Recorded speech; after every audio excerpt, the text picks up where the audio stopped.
Halo Sobat Pot Movie, apa kabar? Semoga selalu sehat ya. Kali ini saya akan bercerita alur sebuah film inspiratif dari Cina yang berjudul Nice View yang rilis pada tahun 2022. Film ini menceritakan tentang perjuangan seorang Jing Hao yang merawat adiknya bernama Jing Tong berusia 6 tahun yang tengah sakit dan sebentar lagi akan menjalani operasi. Kakaknya yang bekerja sebagai reparasi ponsel berjuang untuk memenuhi kebutuhan hidup sekaligus biaya operasi adiknya. Jing Hao yang pintar memanfaatkan situasi berjuang sekuat tenaga untuk menjalankan bisnis elektronik bersama rekan-rekannya. Penasaran sama kisah selanjutnya? Don't go anywhere, let's start it. Di kota padat penduduk Shenzhen, Cina, tinggallah Jing Hao dan adiknya yang mempunyai penyakit keturunan yaitu jantung. Setiap hari ia mengurus adiknya tanpa kehadiran seorang ibu karena ibu mereka telah meninggal ketika Jing Tong masih balita. Jing Hao, anak pertama sekaligus kakak dari Jing Tong, pagi itu membangunkan adiknya untuk bersiap pergi ke sekolah. Jing Hao sangat telaten merawat adiknya, mulai dari membangunkan tidur, mengingatkan untuk menggosok gigi, mengucir rambutnya, serta tak lupa mengingatkan adiknya untuk meminum obat secara rutin. Setelah selesai mengantar adiknya, Jing Hao pergi untuk berkonsultasi ke dokter mengenai perkembangan penyakit adiknya. Dokter berkata bahwa adiknya harus segera operasi sebelum berumur 8 tahun karena penyakit jantung yang dideritanya. Biaya operasi sekitar 300.000 yuan sampai 500.000 yuan. Itu berarti Jing Hao harus mengumpulkan uang sebelum adiknya berumur 8 tahun. Karena menurut dokter, umur bisa mempengaruhi kinerja jantung adiknya. Lantas, Jing Hao pun berpikir keras untuk segera mendapatkan uang secepat mungkin. Kemudian Jing Hao berangkat untuk bekerja ke toko reparasi ponsel miliknya. Ternyata sudah ada pelanggan yang menunggunya. Pelanggan tersebut meminta Jing Hao untuk memperbaiki ponsel miliknya, sekaligus membeli buku cara memperbaiki ponsel tipe iPhone 5 yang Jing Hao buat. Jing Hao memang jenius dalam alat-alat elektronik. Ia dengan telaten merumuskan langkah-langkah memperbaiki ponsel yang rusak dalam sebuah buku secara rinci. Setelah selesai bekerja di toko reparasi ponsel miliknya, Jing Hao menepati janjinya kepada Paman Liang untuk memperbaiki televisi di panti jompo. Kemudian Paman Liang pun membayar Jing Hao dengan memberinya jamur hitam yang berkhasiat bagi kesehatan jantung. Setelah selesai, Jing Hao pun segera menjemput adiknya ke sekolah. Ketika sudah berada di depan rumah kontrakan, Jing Hao terkejut karena ada tempelan kertas berisi perintah untuk segera membayar uang sewa. Ia takut jika adiknya membaca tulisan itu. Jing Hao pun langsung merobek kertas tersebut dan membuangnya. Setelah selesai menidurkan adiknya, Jing Hao mendapatkan telepon dari temannya yang bernama Tao Zhong, yang meminta untuk pergi ke pabrik tempat di mana Tao Zhong bekerja. Tao Zhong berkata kepada Jing Hao bahwa ia akan menunjukkan ponsel cacat sitaan petugas imigrasi Cina yang berpeluang menjadi bisnis elektronik kepadanya. Setelah melihat ponsel yang tidak lolos masuk ke Cina itu, Zhong meminta Jing Hao untuk membeli barang ilegal tersebut, kemudian memperbaikinya hingga barang tersebut bisa dijual belikan di toko, karena menurutnya akan menjadi peluang bisnis yang sangat menguntungkan. Melihat laporan keuangan dari barang tersebut, Jing Hao pun memutuskan untuk memikirkan terlebih dahulu tawaran dari Zhong. Kemudian sebelum pergi, Zhong sempat berkata kepada Jing Hao bahwa ia ingin meminjam 2.000 yuan, namun Jing Hao menolaknya karena hutang yang sebelumnya pun belum dibayar Zhong. Setelah beberapa saat kemudian, Jing Hao mencoba untuk memperbaiki ponsel cacat tersebut dan ternyata ia berhasil memperbaikinya. Lantas, Jing Hao pun bersepakat untuk membeli seluruh paket ponsel cacat di gudang pabrik yang Zhong tunjukkan tersebut. Jing Hao meminjam uang sebagai modal awal kepada seorang rentenir dengan jaminan toko reparasi ponsel miliknya. Jika ia tidak bisa membayar sesuai jatuh tempo, maka ia akan kehilangan sumber penghasilan yaitu toko reparasi ponsel Nice View dan Jing Hao pun menyetujuinya. Hari berikutnya, Jing Hao mendatangi pusat elektronik Hakiang. Ia bersepakat dengan pemilik toko ponsel untuk menjadi produsen dari ponsel-ponsel yang akan ia perbaiki nantinya. Dan setelah dihitung-hitung, ternyata ia akan mendapatkan banyak keuntungan. Dia pun sambil menghitung-hitung keuntungannya yaitu sebesar 930.000 yuan. Jumlah yang cukup banyak, bahkan melebihi biaya yang dia perlukan untuk operasi adiknya. Ini bisa untuk mengembangkan bisnisnya juga. Mood Jing Hao pun langsung naik dan dia tampak bersemangat sekali. 2 pekan kemudian, pemerintah menerbitkan aturan untuk menghentikan bisnis perdagangan ponsel refurbished di pusat elektronik Hakiang. Tentu hal itu membuat bisnis Jing Hao mengalami masalah dan terpaksa dihentikan. Jing Hao baru menjual beberapa unit saja, sementara di gudang masih ada segunung lagi. Tentu hal ini membuatnya frustasi. Melihat adiknya yang tertidur pulas, Jing Hao kembali bersemangat untuk mencari uang agar adiknya bisa dioperasi secepatnya. Jing Hao kemudian mendatangi sekretaris pemilik Shenning Elektronik, yaitu produsen HP yang Jing Hao beli. Dia bertemu dengan seorang manajer bernama Li Ping untuk menawarkan suku cadang dari ponsel yang ia perbaiki. Jing Hao berkata kepada Li Ping bahwa dia akan membuktikan meloloskan uji kualitas dari ponsel-ponsel cacat tersebut dan meyakinkan bahwa bisnis ini bisa menjadi rantai industri. Li Ping malah meremehkan kemampuan Jing Hao. Ia berkata bahwa Jing Hao hanyalah tukang reparasi ponsel yang pasti gak akan bisa membuktikan sertifikat uji kualitas kontrol. Dengan penuh keberanian, Jing Hao berjanji bahwa ia akan membuktikan kepada Li Ping akan segera menyerahkan sertifikat uji kualitas kontrol suku cadang dari ponsel yang akan diperbaiki. Li Ping pun mengiyakan, tapi seolah niat gak niat gitu, lalu pergi meninggalkan Jing Hao. Selama berhari-hari, Jing Hao bekerja keras untuk memperbaiki ponsel cacat tersebut. Dia memastikan semua komponen berfungsi dengan baik. Background pendidikan Jing Hao gak tinggi, tapi dengan kerja keras, keyakinan, dan kesabaran, dia yakin bisa berhasil dalam hal ini. Dia mau mengubah kehidupannya biar lebih sejahtera dari masa lalunya.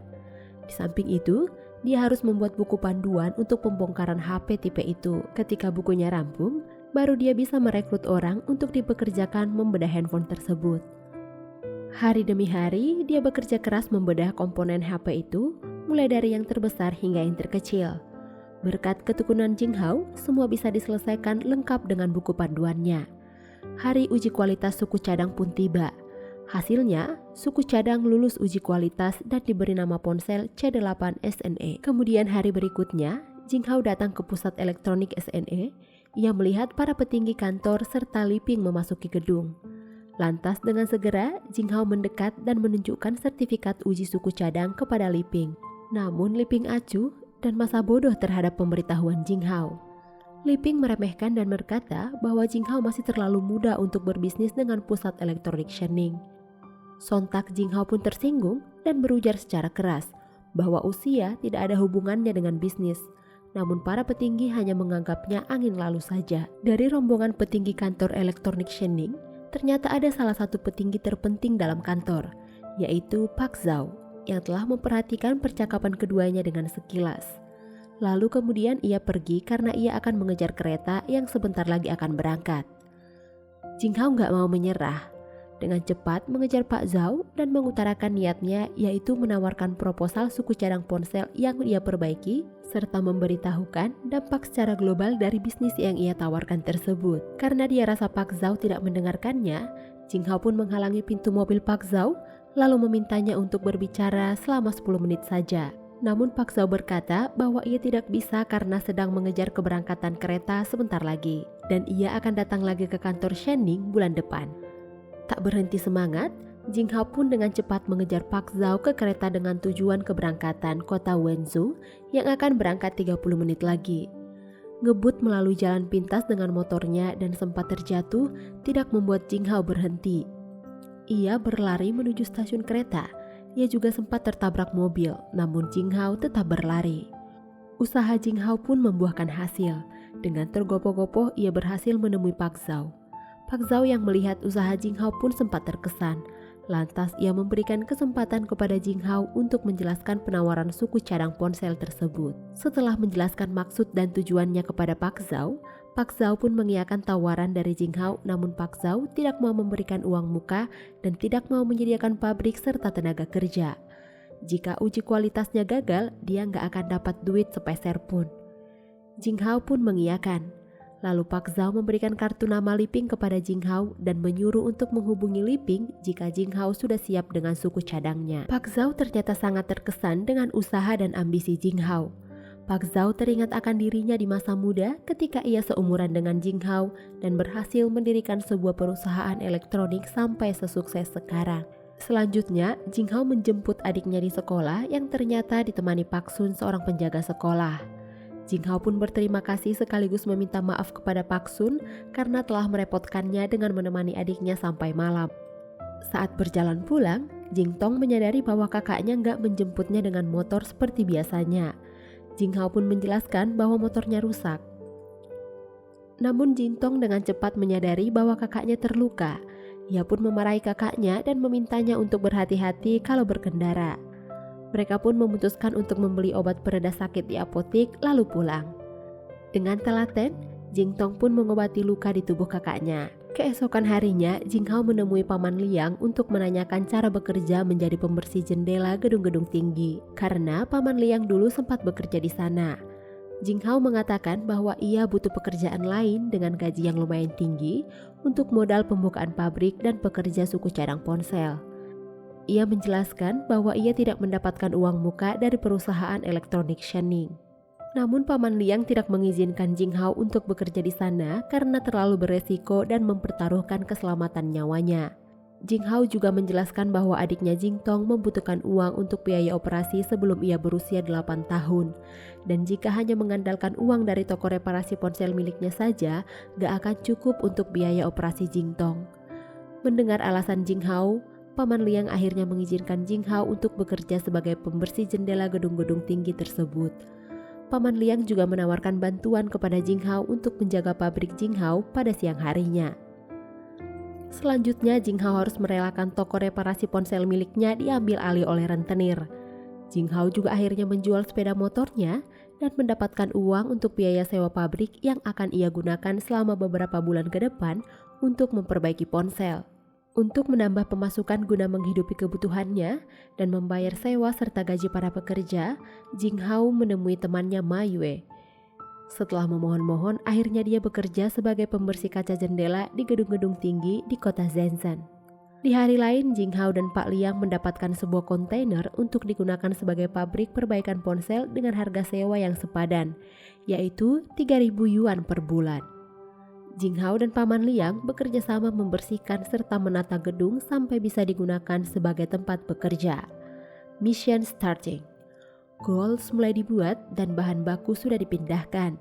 Tinggal tenaga kerja. Jinghao dan Paman Liang berinisiatif untuk mencari para pekerja di Biro Pencari Kerja. Namun agen mengatakan akan sulit mencari tenaga kerja jika gajinya terlalu kecil. Kalaupun ada, mereka adalah orang-orang yang sulit mencari pekerjaan. Orang pertama yang direkomendasikan adalah Wang Junmei. Ia dulunya bekerja di perusahaan elektronik.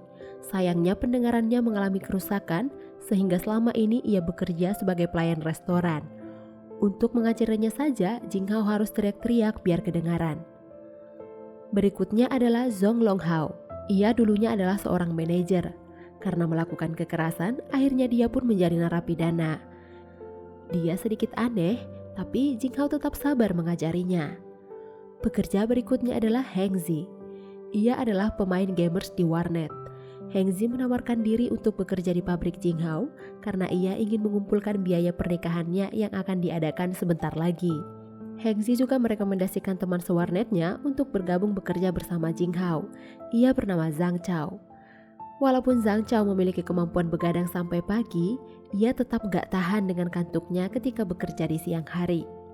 Yang lebih mengejutkan lagi, ternyata para lansia di panti jompo tempat Paman Liang bekerja menawarkan diri untuk membantu Jinghao. Dari para lansia tersebut, ada Pak Zong yang dulu bekerja sebagai jasa servis mesin jam. Jadi, Pak Zong telah mempunyai basic dalam komponen elektronik. Singkat cerita, pabrik komponen elektronik Niceview akan mulai beroperasi dengan pekerja-pekerja ini. Sementara untuk membantu biaya operasional, pada siang hari Jinghao tetap bekerja sebagai pembersih kaca jendela di gedung-gedung pencakar langit kota Shenzhen. Walaupun nyawa adalah taruhannya, Jinghao tetap melakukannya demi mimpinya dan biaya operasi adiknya. Sepulang bekerja, Jinghao menemani Jingtong pergi ke dokter. Jingtong sempat pesimis akan hasil laporan kesehatannya. Namun Jinghao tetap menyemangati adiknya bahwa tidak ada yang mustahil jika adiknya tetap berusaha dan berjuang melawan penyakitnya. Di hari berikutnya, ketika sedang membicarakan bisnis dengan Paman Liang, mereka kedatangan salah seorang preman utusan Pak Liping dari pusat elektronik Hakyang yang bermaksud untuk melakukan transaksi ilegal, yaitu membeli logam dari komponen ponsel yang tengah Jinghao garap untuk mereka jual lagi. Namun dengan cepat Jing Hao menolak tawaran preman tersebut karena ia tahu bahwa dirinya akan menjadi pihak yang dirugikan dalam transaksi bisnis tersebut. Pria itu pun pulang dengan tangan kosong. Setelah beberapa hari proses perbaikan ponsel milik pabrik Jing Hao berjalan, Zhang Hao memprotes kepada Jing Hao karena gajinya dipotong sebesar 100 yuan. Hal ini terjadi karena kesalahan Zhang Hao sendiri. Ia tidak profesional dalam bekerja, padahal dia bolos 5 hari tanpa pemberitahuan. Dia mengatakan alasannya bolos karena mabar untuk menyelesaikan misi dengan teman-temannya. Dia pun menghina pabrik milik Jing Hao, gak ada AC dan sebagainya. Akhirnya dia pun memutuskan untuk berhenti bekerja dan meninggalkan pabrik milik Jing Hao. Saat menerima telepon dari penagih hutang, Jing Hao dikejutkan oleh keributan yang terjadi antara preman utusan perusahaan Wang Chungmei dulu bekerja. Dilatar belakangi tuntutannya kepada perusahaan itu karena tidak diberikan perlindungan fisik bagi para pekerjanya, hingga Chunmei lah yang menjadi korban atas kesalahan perusahaannya. Chungmei menderita tunarunggu akibat tidak adanya penanganan keselamatan dari perusahaan selama bekerja.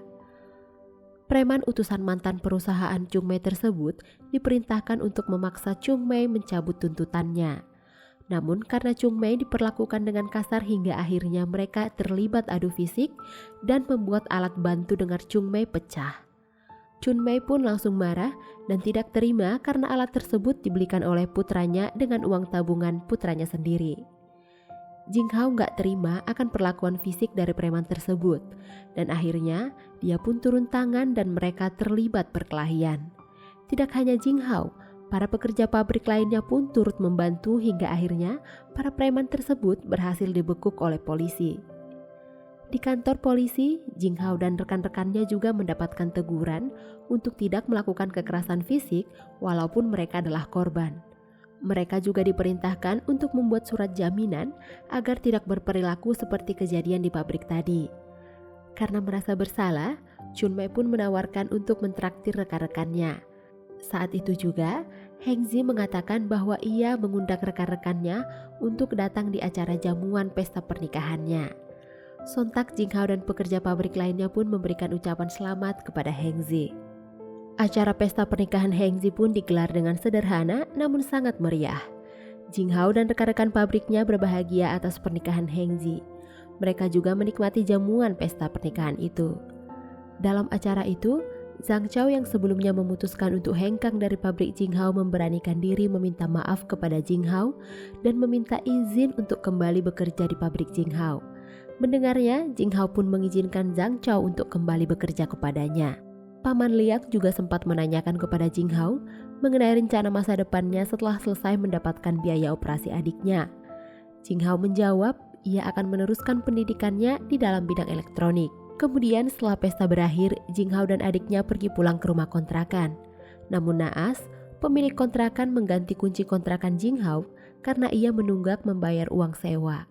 Hingga akhirnya Jing Hao dan adiknya untuk sementara tidur di panti jompo tempat Paman Liang bekerja. Sambil menemani adiknya tidur, Jing Hao dengan gencar menelpon temannya yaitu Tao Zhong. Ia menagih hutangnya guna membayar sewa kontrakan. Setelah beberapa saat mencarinya, Jing Hao menemui temannya sedang bermain judi. Lantas Jing Hao pun marah karena selama ini yang ia tahu bahwa Zhong berhutang kepadanya untuk keperluan biaya rumah sakit ibunya. Namun ternyata uangnya hanya untuk berjudi. Mereka pun terlibat perkelahian. Akhirnya Jing Hao merampas seluruh uang yang ada di dalam kamar Zhong walaupun gak sampai 2000 yuan. Karena kebingungan mencari tempat tinggal serta tidak memiliki uang yang cukup untuk membayar uang sewa kontrakan, Jing Hao dan adiknya pun memutuskan untuk sementara tinggal di pabrik ponsel miliknya. Karena mereka gak bisa terus-terusan tinggal di panti jompo. Sebenarnya gak tega ngelihat adiknya tinggal di kamar yang hanya disekat dengan kardus. Tapi mau gak mau, inilah keadaan yang harus mereka lalui saat ini. Karena adiknya inilah Jing Hao bekerja keras. Hari berlalu seperti biasa. Siang hari, Jing Hao tetap bekerja sebagai pembersih kaca jendela di gedung-gedung pencakar langit kota Shenzhen. Sementara, pekerja lainnya tetap bekerja memperbaiki ponsel di pabrik. Di malam hari, Jing Hao tetap bekerja di pabrik produksinya, sehingga jam tidurnya sangat kurang. Malam itu, Jing Hao dikejutkan dengan para preman utusan dari pusat elektronik Hakiang. Mereka mencuri paket-paket ponsel milik Jing Hao. Lantas dengan cepat, Jing Hao pun mengejar truk milik preman tersebut dan terlibat perkelahian ekstrim. Mereka juga hampir menabrak beberapa mobil yang melintas. Perkelahian tersebut pun berakhir dengan tragis karena Jing Hao dan salah satu preman tersebut terlempar keluar ke jalan aspal yang untungnya sepi dari lalu lintas kendaraan bermotor. Kabar buruknya, Jing Hao mengalami patah tulang pada 2 jarinya. Lebih mengejutkan lagi, ternyata adiknya Jing Tong berlari mengikuti kakaknya. Mereka berdua pun menuju rumah sakit untuk segera mendapatkan perawatan. Karena kecelakaan yang ia alami, Jing Hao menjadi tidak lancar dalam menjalankan pekerjaannya sebagai pembersih kaca jendela. Berkali-kali juga alat pembersih kaca terjatuh dari tangannya, hingga akhirnya dia dipanggil oleh kepala tim pembersih kaca jendela. Setelah tahu bahwa Jing Hao mengalami kecelakaan, kepala tim pun memerintahkan Jing Hao untuk berhenti dari pekerjaannya karena ia nggak mau jika suatu saat nanti Jing Hao bisa saja terjatuh dari gedung tersebut. Hari-hari berikutnya permasalahan seperti nggak berhenti menimpa Jing Hao. Kali ini ia harus dihadapkan dengan tagihan sewa gedung pabrik yang sudah menunggak selama 2 bulan. Jing Hao pun diberi waktu selama 3 hari untuk melunasi. Karena sudah nggak tahu harus gimana lagi untuk mencari uang, ia kemudian menemui Li Ping dengan maksud untuk meminta keringanan biaya uang muka. Namun Li Ping dengan cepat menolaknya karena dalam perjanjian awal tidak ada uang muka untuk pendirian pabrik dan gaji para pekerja. Di tengah hujan deras dan angin topan setelah menemui Li Ping dan tidak membuahkan hasil, Jing Hao pun pergi menjemput adiknya yang seperti biasa sedang ditemani oleh Pak Sun, penjaga sekolah. Pak Sun pun berbaik hati menawarkan kamar untuk mereka karena hujan yang belum mereda. Saat sedang menemani adiknya tidur, Jing Hao meratapi nasibnya di mana permasalahan tiada henti menimpanya, bertubi-tubi. Di tengah-tengah ia sedang melamun, ia terbayang dengan ibunya di masa-masa ibunya akan meninggal. Pada saat itu, Jing Hao berjanji kepada ibunya bahwa ia akan menjaga Jing Tong dengan sekuat tenaga. Selanjutnya, saat hujan reda, Jing Hao mendatangi pabriknya dan terkejut mendapati gudang penyimpanan ponsel tertimpa material seng akibat angin topan yang menimpa kota Shenzhen. Pemilik gedung pun berkata kepada Jing Hao bahwa ia sudah menyewa truk untuk mengangkut barang-barang Jing Hao karena Jing Hao tidak berhasil melunasi uang sewa selama 3 hari ini.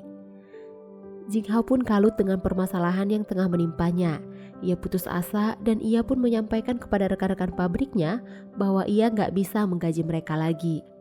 Sementara 2 minggu lagi barang harus dikirimkan, pabrik itu pun akan disewakan ke orang lain. Namun para rekan-rekannya pun memberikan semangat kepada Jing Hao. Gak apa-apa kalau mereka digaji setelah barang dikirim dan mendapatkan bayaran. Mereka mau membawa pekerjaan ini ke rumah dan mengajak teman-teman mereka yang lain untuk mengejar jadwal pengiriman. Mereka mau menjadi bagian dari perjuangan Jing Hao. Mendengarnya, Jing Hao pun kembali bersemangat untuk menyelesaikan bisnisnya dan kembali bangkit. Mereka menjadi tim yang hebat, bahu-membahu satu sama lain dengan segala keterbatasan yang mereka punya. Istri Heng Zi yang juga merupakan operator alat berat turut serta membantu mengevakuasi ponsel yang tersisa. Mereka mengangkut semua barang mereka dari pabrik itu. Jing Hao dan Jing Tong sementara tinggal dan bekerja di panti jompo milik Pak Liang.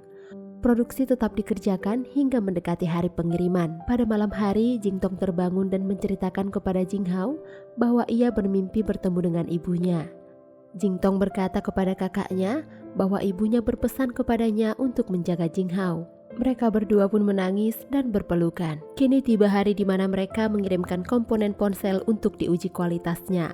Hasil uji kualitas ini sangat mempengaruhi nasib Jing Hao, adiknya, beserta semua rekannya. Jing Tong juga memberikan semangat kepada kakaknya. Singkat cerita, mereka diundang ke kantor Shening Elektronik. Jing Hao nggak sendirian, dia didampingi semua rekannya yang bekerja di pabrik. Mereka memasuki ruangan Pak Zhao. Mereka terlihat gugup dan terlihat harap-harap cemas. Namun Pak Zhao menyambut mereka dengan baik, lalu Jing Hao memperkenalkan rekan-rekannya. Pak Zhao berbicara empat mata dengan Jing Hao. Pertama, dia mengapresiasi kinerja Jing Hao yang mampu menyelesaikan pesanan tepat waktu. Kedua, kesepakatan mereka mengenai kualitas dengan tingkat kelulusan 85%, sementara Jing Hao dan tim mencapai tingkat kualitas hingga 87%. Wajah Jing Hao terlihat seperti membeku, rasanya gak percaya, hingga pada akhirnya air matanya berlinang. Semua rekan-rekannya yang ikut menyaksikan pembicaraan itu pun tersenyum lebar. Selanjutnya Pak Zhao menyatakan bahwa ia akan bekerja sama dengan Jing Hao selama 2 tahun ke depan. Proyek itu senilai 5 juta yuan. Dengan terbata-bata dan gemetar, Jing Hao bertanya, apakah ada uang muka? Dan tentunya Pak Zhao juga memberikan uang muka terlebih dahulu agar Jing Hao tidak kesulitan lagi seperti yang ia telah alami. Setelah membuat keputusan, mereka pun meninggalkan kantor. Momen paling mengharukan. Terlihat rekan-rekannya bersorak gembira, berpelukan, dan saling terharu. Kerja keras mereka gak sia-sia. Pengorbanan mereka bahu-membahu membuahkan hasil di luar ekspektasi mereka. Mereka berhasil menyelesaikan misi yang di awal nampak mustahil, namun kini berkat kerjasama tim, mereka dapat mewujudkannya menjadi kenyataan. Luar biasa. Jing Hao pulang menghampiri adiknya Jing Tong dan membawa kabar gembira. Singkat cerita, tahun itu juga adiknya sukses di operasi. 6 tahun kemudian setelah Jing Hao berjuang keras meniti karirnya, kini dia menjabat sebagai CEO perusahaan Nice View Electronic, sekaligus menjadi manajer umum dalam peluncuran produk elektronik baru Nice View. Kini seluruh rekan kerja Jing Hao telah mempunyai jabatan dan bahkan mereka juga mempunyai bisnis mereka masing-masing. Film ini mengajarkan kita untuk berpengharapan dan tekun. Ketika diperhadapkan dengan masalah yang bertubi-tubi hingga titik terendah sekalipun, itu bukanlah akhir dari segalanya. Namun situasi itulah yang mengajarkan kita untuk lebih bersungguh-sungguh. Biasanya, tekanan yang membuat kita lebih keras lagi untuk berjuang. Bagi siapapun yang sedang berjuang, tetaplah yakin dan teguh. Jika merasa sungguh sangat mustahil, berdoa dan berusaha hingga yang terbaik terwujud buatmu, buat kita semua. Sekian dulu alur cerita film kali ini. Menurut saya film ini 8/10. Gimana menurut kalian? Silahkan komen di kolom komentar ya.